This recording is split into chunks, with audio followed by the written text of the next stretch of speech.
Hey guys, we are back with another installment of Conversations with God, an Uncommon Dialogue by Neale Donald Walsch, book number 1. And just so you guys know, I'm only doing book number 1. I've got another book on my list that I would like to get to, and I'm not being called to books 2 and 3.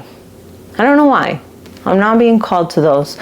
And so I'm going to honor that and only give you guys book 1. But, support the author. Get the book. I got it from the library. You guys can get it from the library too. And with that, we're going to get right into the next part that really jumped out at me.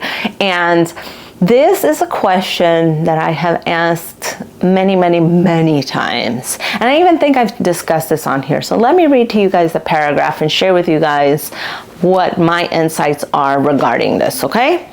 So this is God talking, and this is what it says. Above all, you are not to ask such logical questions as, if God wanted strict obedience to his laws, why did he create the possibility of those laws being violated? Your teachers tell you, because God wanted you to have free choice. Yet what kind of choice is free when to choose one thing over the other brings condemnation? How is free will free when it is not your will, but someone else's, which must be done? Those who teach you this would make a hypocrite of God. This has been my question a million times over, okay? So if we have a choice between doing good versus doing evil, having a positive or having a negative, how is that even a choice? Like, nobody would choose negative. If we knew we would always choose positive and get a positive outcome, that we would. So it's not really free choice. It's like either you do this or you will be punished. You do this or you will have a consequence. Like, that's not free choice at all. Like, I don't think anybody in their right mind would choose to have a consequence, right? I don't think anybody would choose to go to prison. I don't think anybody would choose to die. I don't think anybody would choose.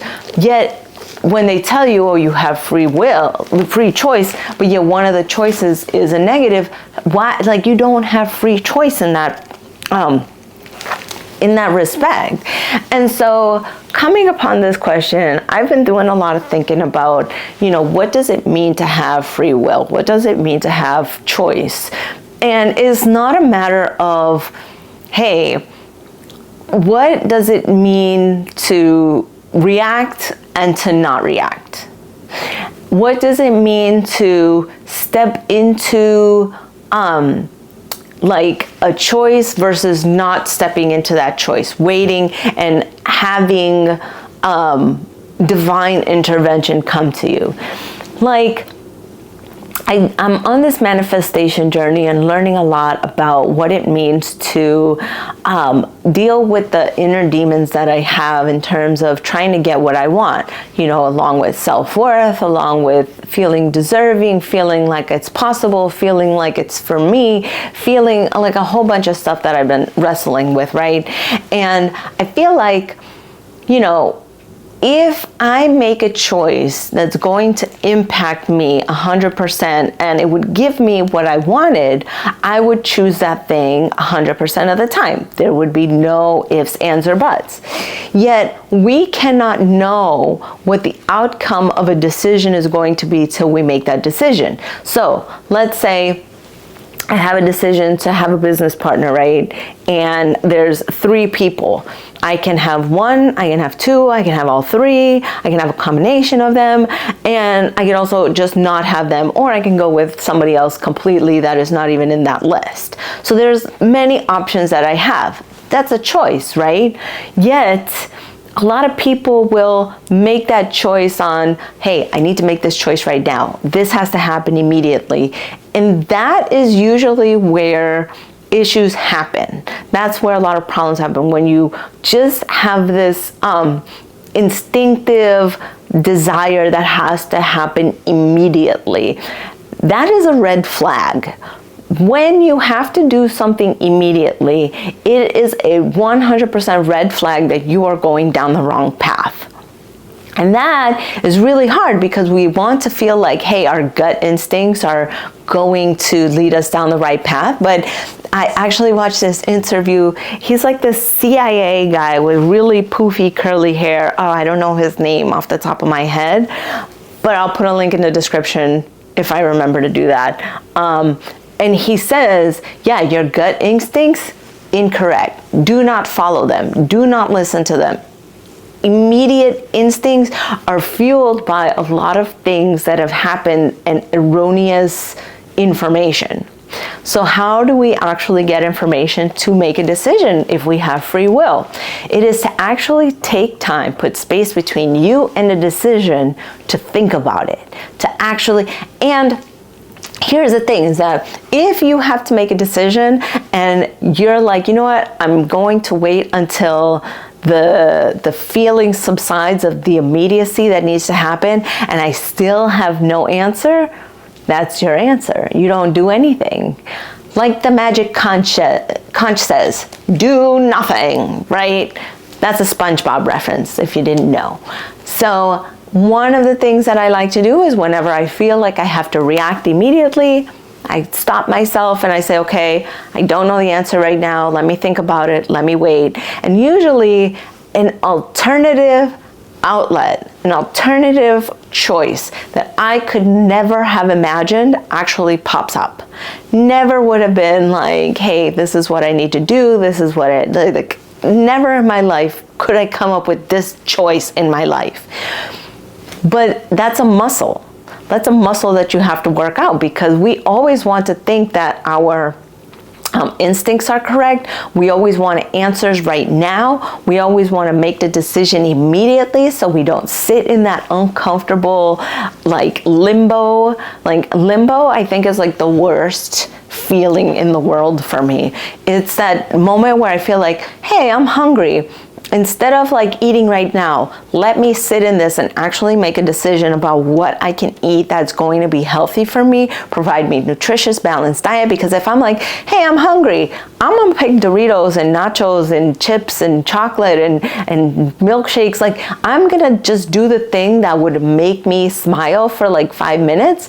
And then it would be like, oh, why did I do that? Oh, because I caved to trying to fill that void immediately.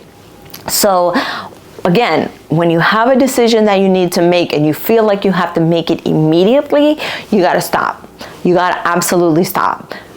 Think about it. Say, you know what? Let me get some more information and I will make a decision when I'm feeling better about it.